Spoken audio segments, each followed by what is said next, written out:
Assalamualaikum dan selamat sejahtera murid-murid. Hari ini kita bertemu lagi di dalam PDPR Bahasa Melayu tahun 1.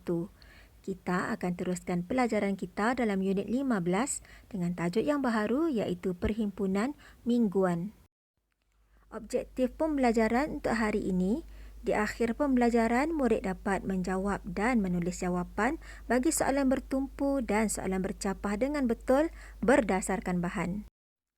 Jika murid-murid masih ingat, kita telah pun belajar mengenai soalan bercapah dalam unit 9 Kita Cergas. Jadi murid-murid bolehlah menonton semula video ini sebagai rujukan dan ulang kaji. Untuk kelas PDPR kita pada hari ini, mari kita lihat semula apakah ciri-ciri soalan bertumpu dan bercapah. Ciri-ciri soalan bertumpu ialah yang pertama mempunyai satu jawapan. Yang kedua terhad kepada teks iaitu tersurat dan yang ketiga berbentuk mengingat kembali. Manakala ciri-ciri soalan bercapah pula ialah yang pertama mempunyai pelbagai jawapan ataupun terbuka. Yang kedua tidak terhad kepada teks iaitu tersirat dan yang ketiga berbentuk taakulan ataupun tafsiran idea. Baiklah murid-murid, bagi aktiviti yang seterusnya, mari kita buka buku teks halaman 92. Berikut merupakan aktiviti jagu dan rakan-rakannya semasa menghadiri perhimpunan mingguan. Murid-murid dikehendaki untuk membaca teks terlebih dahulu, kemudian menjawab semua soalan yang telah disediakan di halaman ini. Jom kita baca bersama-sama. Perhimpunan mingguan. Pada setiap hari Isnin, perhimpunan mingguan diadakan di Sekolah Jagu. Murid-murid menyanyikan lagu negaraku. Mereka berdiri tegak. Mereka tidak berbual semasa guru besar berucap. Jagu mencatat maklumat yang penting. Setelah perhimpunan tamat, murid-murid bergerak ke kelas. Mereka berjalan dengan teraturnya. Kita telah pun selesai membaca kesemua teks. Sekarang mari kita lihat soalan yang telah disediakan. Berikut merupakan 3 soalan yang terdiri daripada soalan bercapah dan juga soalan bertumpu. Untuk memudahkan murid-murid, cikgu telah menyediakan paparan berikut. Mari kita lihat. Arahan, baca dengan teliti kemudian jawab soalan yang diberi. Soalan pertama, bilakah perhimpunan mingguan diadakan? Baiklah murid-murid, untuk menjawab soalan ini, kita akan melihat kepada gambar yang pertama dan kita akan baca keterangannya. Pada setiap hari Isnin, perhimpunan mingguan diadakan di Sekolah Jagu. Jadi jawapan yang kita akan tulis ialah perhimpunan mingguan diadakan pada setiap hari Isnin. Soalan yang kedua, apakah yang dilakukan oleh Jagu semasa guru besar berucap? Baik, untuk menjawab soalan ini, kita akan merujuk kepada gambar yang ketiga dan keterangannya. Baiklah, keterangannya ialah mereka tidak berbual semasa guru besar berucap. Jagu mencatat maklumat yang penting. Jadi jawapan yang kita boleh tulis ialah Jagu mencatat maklumat yang penting semasa guru besar berucap. Soalan yang ketiga, mengapakah kita mesti berdiri tegak semasa menyanyikan lagu negaraku? Di dalam keterangan ini, tidak dinyatakan mengapa kita mesti berdiri tegak semasa menyanyikan lagu negaraku.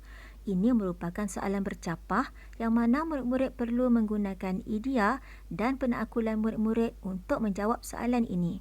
Jadi jawapan yang cikgu cadangkan ialah kita mesti berdiri tegak semasa menyanyikan lagu negaraku untuk menunjukkan rasa hormat. Sekarang mari kita bincangkan soalan ini bersama-sama.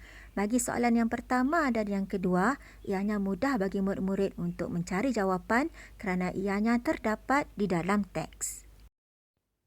Soalan yang ketiga merupakan soalan bercapah yang mana ianya agak sukar kerana murid-murid perlu memikirkan idea murid-murid sendiri dan ianya tidak terdapat di dalam teks. Jadi sebagai kesimpulan, soalan bercapah adalah soalan di mana jawapannya terdapat dalam teks yang murid-murid baca, manakala soalan bercapah adalah soalan di mana murid-murid perlu memikirkan dan mencari serta menaakul jawapan yang sesuai bagi soalan tersebut. Cikgu berharap murid-murid dapat memahaminya dengan baik dan dapat membezakan di antara kedua-duanya. Sebagai pengukuhan, mari kita lakukan satu lagi aktiviti yang terdapat dalam buku aktiviti Bahasa Melayu tahun 1 jilid 2 di halaman 18. Tajuk Menjaga Keceriaan Kelas. Di halaman ini terdapat 4 gambar dan 4 kata kunci.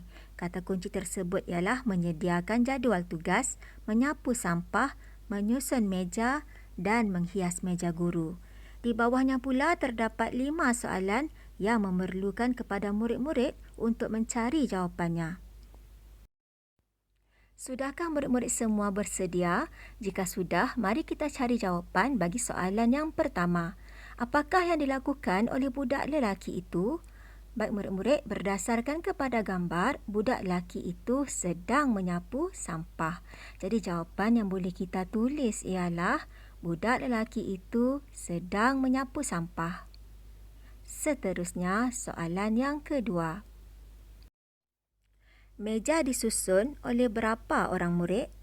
Jika kita melihat kepada gambar, kelihatan 2 orang murid sedang menyusun meja.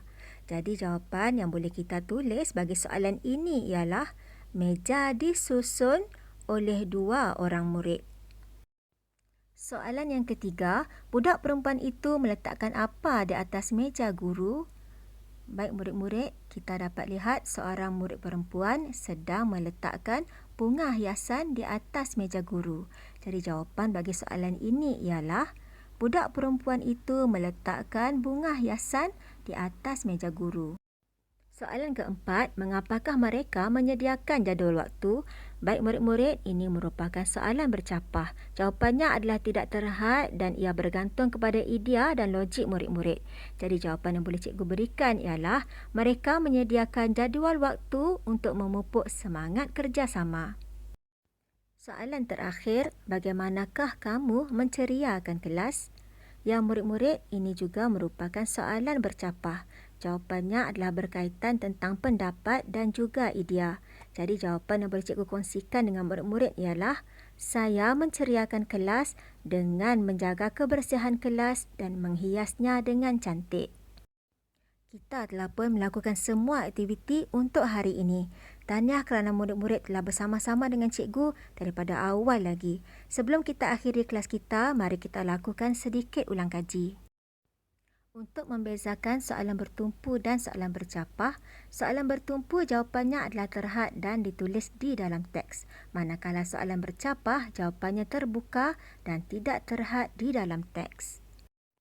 Sebagai rumusan untuk PDPR kita hari ini, kita telah pun membaca teks perhimpunan mingguan di halaman 92. Kita juga telah menjawab dan menulis jawapan bagi soalan bercapah dan soalan bertumpu berdasarkan bahan. Kita telah pun sampai di penghujung kelas kita. Semoga kita bertemu di kelas yang lain. Jangan lupa rajin-rajinlah belajar.